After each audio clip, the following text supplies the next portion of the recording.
it begins at a cyber cafe? Or do you think it begins at a group discussion with friends? Or do you think that it starts with your imagination? Or maybe just talking out with friends and then you're exploring? Well, to your surprise, let me tell you that all of this is wrong. So where actually does porn begin? Porn begins at home. Yes, you heard me right. Porn begins at home. Now, how does porn begin at home? All of us live in the 21st century where we all have televisions at home. I'm sure we all sit together with a family and watch movies. There were times where there were movies that would just talk about love, just pure love. When a hero is watching at a heroine, following her wherever she goes to college and playground, and then looking at her, and she looks back at the hero, that was the end of the movie. And the people of those age were also like that. And then later it came on to, the mid-level movies where the hero and the heroine would fall in love, and then the parents would oppose it, and only if the hero and heroine held hands towards the end of the movie, that was the climax, that was the end of the movie. But let's talk about the movies of today, where children sit together with the families and watch such movies. Every movie of today, or at least most of the movies today, have soft pornography in them. Soft pornography, the word soft pornography is nothing but cuddling scenes or kissing each other, hugging each other. But for a young child who's sitting and watching all of that, starts thinking, like you just thought how pornography starts with imagination. But where does it all begin? It's introduced in the form of movies, and it's introduced in the form of soft pornography. Recently I was traveling by and I saw this huge banner that said, "Sin because you will be forgiven." Recently I was traveling and I saw this huge banner or a boarding for a body spray advertisement that said, "Sin because you will be forgiven." And to add more details to this, the visual was soft pornography, where the girl was half naked in the bed and the boy was sitting on the bed without a shirt and just his trousers. That is soft pornography. I mean, is such a quote really required just for a body spray? Now forget about us, we are grown up. But what about these young children who watch all of this? What is the ultimate message we're trying to give our children? Now coming back to pornography that's introduced in the form of movies, how many of us really have questioned movies? Now let me take you back to a movie called Vishwarupam. I'm sure most of you must have heard of it. It's a South Indian movie that depicted one community of one section or one part of the community in the society as terrorists, which hurt the feelings of the people that belong to this particular community, and they all protested against this movie. And what happened after that? The movie was banned. Okay, and this movie was banned. Why? Because it hurt the feeling of one particular community. Today, these movies that we're talking about soft pornography, is robbing our children of their childhood. Instead, we are filling our children's mind with all of these thoughts. Now, I'll give you another example. Let's say you as an adult or a youngster, you happen to sit and watch such a movie, just a regular movie with maybe an intimate scene where the hero and the heroine are getting together, they're trying to kiss each other and cuddle, etc. And you happen to watch this particular movie with a small cousin of yours who is about 6 years or 7 years old, together with them, and you're watching this movie. And when such a scene comes up, what would you do immediately? Probably go ask your cousin to get water, or you'd say, I hear someone ringing the calling bell, can you please go check who's at the door? Or you would say things like, or probably even change the channel without even saying anything. For you, you know what's happening, and when you are not comfortable to watch that scene with your small little cousin, because you're big enough, you know what's happening. But now imagine, put yourself in that child's place and think, what will happen to the child's thinking? The child may start thinking, why did my cousin or why did my brother or why did my sister actually change the channel? Or why did they ask me to go get a glass of water? Why was I distracted? What happened when the light went off? Maybe the director is showing that the hero and heroine are sitting together and the lights went off. You and I are big enough to understand. But for a child, the child starts thinking, what happened after the light went off? Or the hero is carrying the heroine and throws her in a swimming pool, and then she's wet, and then he carries her back, and then they go sit on a bed, and then they start cuddling. Now a child starts thinking, the next day they're shown that they are on the bed. But now what happens to a child who's watching all of this? The child starts thinking and imagining what went wrong after that. Why was I asked to go out after that? And then immediately they start exploring. They start talking to their friends about it. And thanks to Google, because everything is readily available, that you immediately start asking questions because you want to know more. And that's when they actually get introduced to pornography. But let me tell you that soft pornography is introduced to our little children at home in the form of movies.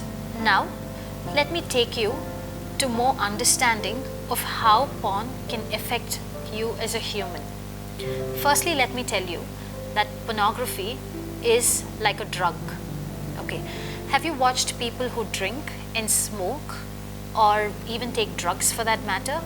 You think these people who smoke would just go to the shop one fine morning and say, give me a packet of cigarette and buy all the 10 cigarettes or 12 cigarettes, I'm not sure how many you get in a packet, and then start smoking? No. Have you witnessed or seen people who are completely drunk and fallen out on the streets? Yes.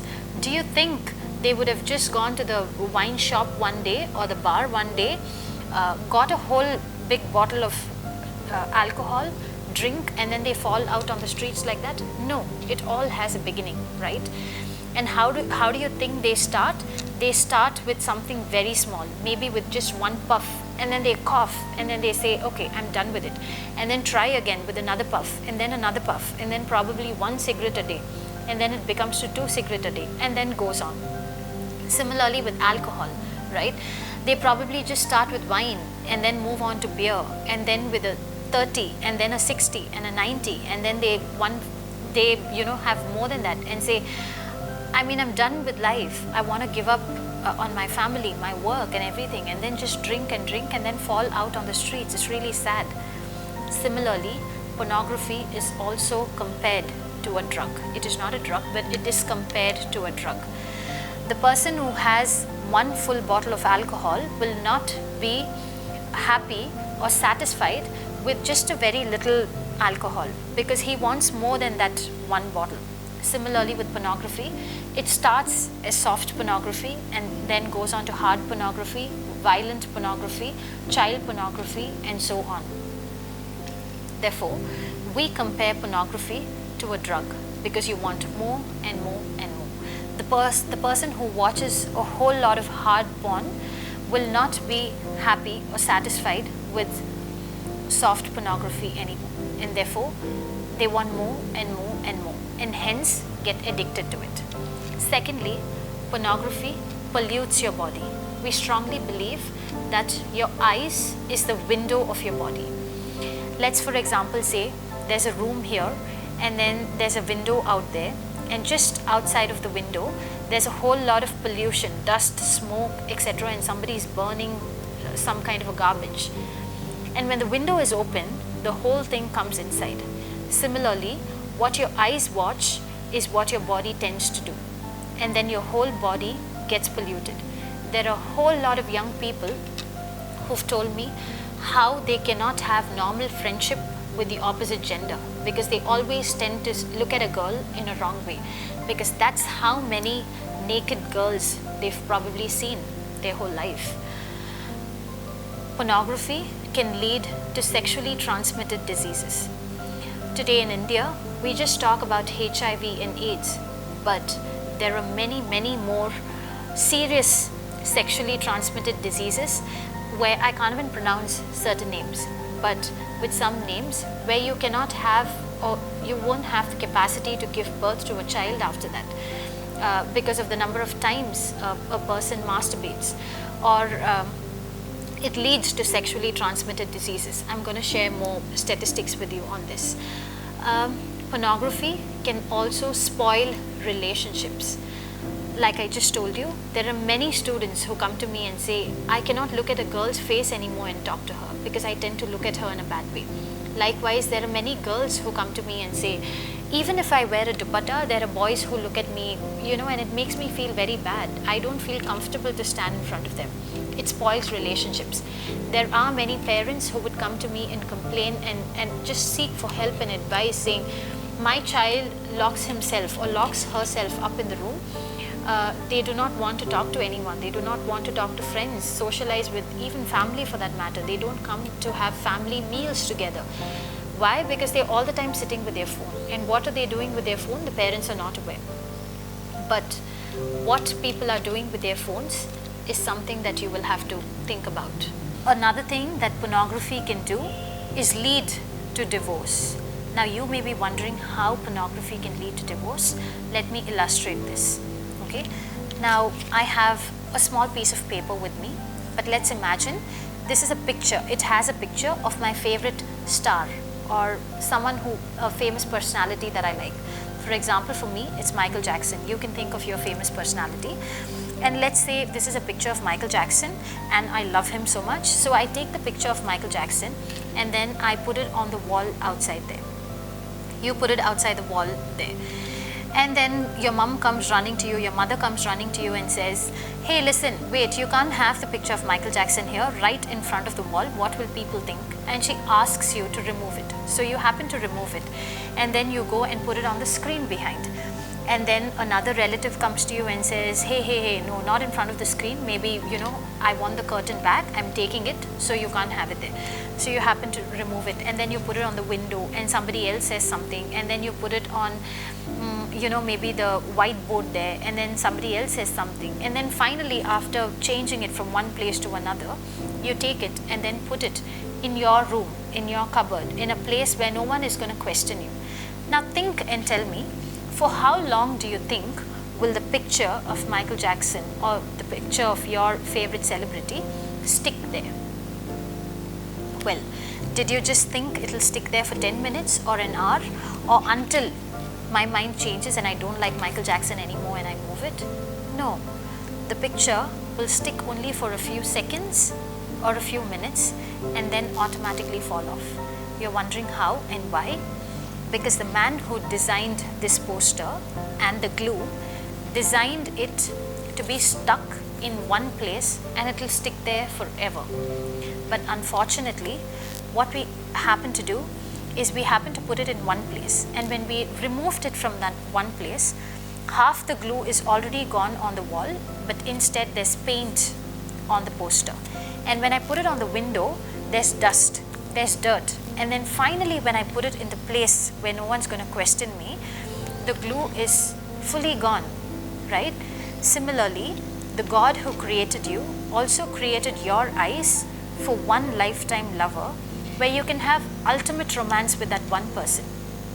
But what we happen to do is, watch pornography, and how many of us can really watch pornography without having any feelings? So the man who created you also created your eyes for one lifetime lover, where you can have ultimate romance with this one person. But instead, what have we done? We watch pornography and then enjoy the pleasure of it, and then watch another video another day, and then watch another video another day, or probably that may lead you to flirt, because what you watch you want to do. I'm coming to that, right? You watch and then move on from one person to another person and another person, and finally get married. And then you're not happy with the marriage, and that leads to divorce. I read the Bible, and the Bible clearly says, if you watch a girl with lust in your eyes, you're committing adultery with her. What about pornography in that case? You're looking at somebody with pleasure, with lust, and that is adultery. And finally, when you marry your one lifetime lover, your marriage doesn't last. Just like the poster, it automatically falls off. and that is where the real problem is. Pornography leads to child sexual abuse. Over 40% of India's population are children. And guess how many children in India today are sexually abused? To my surprise, when I first read this, I was thrown out of my chair. 53.22% children in India get sexually abused, which means more than half of the children in India get sexually abused. And we don't talk about it. But now I'm sure you know the root cause of it, because what you watch, you want to do. And sometimes when you don't know who to go and do this with, children fall prey into the trap that we throw, right? And children are quiet sufferers of it. And beyond that, we don't understand what's happening, and we start beating children and start comparing them, saying, you know, when your brother can do well, why aren't you doing well in studies? Because children have no idea about all of this. And when they are abused, I mean, they give up on life. They can't socialize with people. They can't be friends with people. They can't be normal anymore. And then they get abused even more emotionally than what they've actually gone through. And today, don't you think it's our responsibility to help children just by talking about it, right? Another thing that pornography can also do is lead to abortion.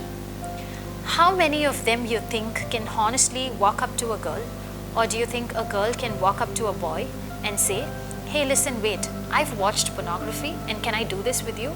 What do you think the girl or boy will do? Immediately remove their footwear and then give you one slap, and then everybody else will join them in beating you up, right? Correct. So what do? Go and approach the other person in the name of love. Okay, I watched you walking by and then I saw you in white color salwar. Wow, you look like an angel to me. And then the girl, for the first time, because she's hearing someone call her angel, falls for it. Or they say, oh, I watched you in red color churidar, you look like Aishwarya Rai to me. Oh wow, me Aishwarya Rai, and then you start flying and then fall into it. Why? You see, it's all interrelated. How many of us, even me for that matter, when we were growing up, our parents wouldn't look at us and say, hey, you look pretty, hey, you look lovely. But you know, we all the time heard people say negative or pass negative comments about us and say, I wish you were a little fair, I wish you were a little fat, I wish you had sharp nose. So we always grow up with the feeling that I don't look good. And suddenly when someone comes to you and says, you look beautiful, you know, I love you, I can die for you, you think that's the world, and we fall for it, not knowing what's the secret behind it. Probably they would have watched pornography and they're trying to experiment it on someone. And we are here thinking it's real love, not knowing that you were just an experiment project, right? They use you and they say, just 2 months being in a relationship, if you really love me, prove your love. Bunk college, come out with me one day. And technology has added more to it by providing a lot of other information where people can have access to privacy, right? I'm not giving you that information, but they go ahead, use these spaces that's available for them, and then they want to have the fun, but not the fruit of the fun. Why? Because they're not married, and a lot of abortions happen. Do you want to guess how many abortions happen in India alone every year? According to a medical journal, on an average, 16 million abortions happen in India every year, which means 16 million babies are killed. Now, do you know what is one of the root cause of it? More than 97% of abortions happen in India out of wedlock, because girls are not married. They're getting pregnant before marriage, right? And now you know what's the root cause. Another thing that pornography can do is lead to human trafficking. What feeds human trafficking is pornography, where tens and thousands of girls are trafficked. On an average, according to UNICEF, just from Karnataka alone, the state where we live in, or from Kerala alone, or from Tamil Nadu alone, on an average, 3,000 girls go missing every month towards sex slavery. And a part of it is pornography. Where are these girls going? We don't even hear about them, right? If you don't talk about it today, if you don't make a conscious effort to do something about it today, one of those 3,000 girls tomorrow or in the future can be someone you know, or it can be someone from your very own house. Now, how does pornography feed human trafficking? Like I told you, pornography is like a drug. It starts with soft pornography, hard pornography, violent pornography, child pornography, and so on. Now, a person who's watching pornography will want more and more and more. Now, talking about pornography, what do you think is the most expensive pornography in the world? Do you want to guess? Okay, the most expensive pornography in the world is called snuff. S-N-U-F-F is called snuff. Now, what happens in snuff is a kind of porn that is not available online, and that is why I'm giving you this information, because out of curiosity, what if you want to go and check how it looks like, right? So snuff is where out of one of these girls that are trafficked, they will bring the girl, put her on a stage, and a man will come and have sexual intercourse with her, and there are hundreds of people that pay thousands of dollars to sit and watch it live. Where a girl, I don't know if you've heard of the Delhi Nirbhaya rape case, but if you've heard of the Delhi Nirbhaya rape case, it is similar to that. Snuff is something very similar to that, where a girl is raped, beaten up over the act of sexual intercourse. Just like how in Delhi Nirbhaya rape case, the guys, the boys who raped her, the men who raped her, they put their hands into her private part, her vagina, they pulled her intestines out, tore her body parts and snuffed an iron rod into her private part, and by the end of it, she died, right? Snuff is something very similar. Now, at what point in time that something very beautiful like a sexual intercourse that God has created to bring two people together, and now people are enjoying it, where people are enjoying a girl screaming and crying for help. Now, just imagine during the act of snuff, when a girl is crying and asking for help, there are thousands of people or hundreds of people that are enjoying it. At what point in time? If you have the time after this video, please go onto YouTube and look up for a person called Ted Bundy. Ted Bundy is a man who's not alive anymore, but he brutally raped 22 girls and killed them. Just before the day he was hung to death, a journalist went to him and asked him, "What made you do such a bad thing? What made you rape these girls and kill them brutally?" And Ted Bundy cries over the video and says, "I'm not crying because I want to be saved, but I'm crying sharing my story." He was raised in a very normal family with about 2 sisters and 2 brothers. They went to church every day, they prayed every day, and he had a normal childhood just like you and I did. And back in those days, he's watched pornography. He was addicted to pornography and he wanted more and more and more. And at one point, without his knowledge, he's been watching violent pornography. And what you watch, you want to do. You automatically do, right? And he's been craving to do what he's watched. And that's when, now which girl will agree and say, "Okay, come and do all these bad things to me, hurt me, kill me, and I'll cry for help, I'll bleed"? No girl's going to agree to do all of that. That's when he ended up kidnapping girls, brutally raping them and murdering them. And he's crying saying, "I don't feel bad for myself, but I'm feeling bad for the act I did and for the number of girls I murdered." Now, in one of the books I read, it says, a human thinking is such that it always comes as a thought, a desire, and then it gets into action. Like for instance, just while you are watching this video, maybe you're thinking, what's next for lunch? And maybe you immediately think of biryani, and then you go at home back to see that there's no biryani prepared. And then you wait for biryani the next day, there's no biryani. You wait for it 2 days, 3 days, a week, a month, and you don't get a chance to eat biryani. But it just came as a thought, then it becomes a desire. Oh, I want it, I want it, I want it. And then finally, let's say your relative comes home and your relative gives you about 200 rupees. And then you're going out with 200 rupees and you see a board which says biryani available for 35 rupees. What would you do? Immediately stop, go buy that and have, or even get a parcel, bring it back home and eat. Why? Because that's human tendency.